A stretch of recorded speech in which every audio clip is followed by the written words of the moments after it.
Well, good morning, ladies and gentlemen, and welcome to Grumman Pilot's YouTube channel, directly supporting the Grumman Pilots Association. And here's another piece of new plastic for an assembly called the tail cone assembly for our airframes. And it comes in two pieces. Now, this is one is specifically the bottom piece for the Traveler. Notice you have this slot for the ventral fin.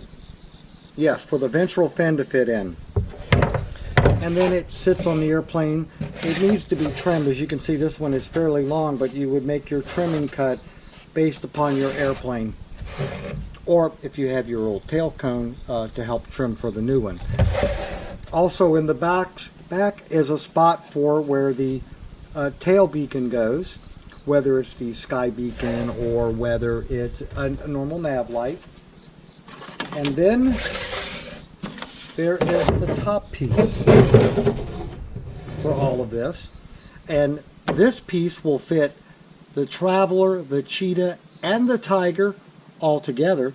The bottom is different for the Traveler, but in the top piece it just simply assembles over the bottom like this, and then you make your trimming cuts for your nav light, and then you'll be coming along here putting in the screws that actually hold this on the airplane, and the two pieces to fit together. So that's plain plastic supply. You can also call Fletch Air for these. You can also call it Yankee Aviation, since as you see we do have the one for the Traveler. I think we have several of these. But anyway, we hope you found this useful and informative.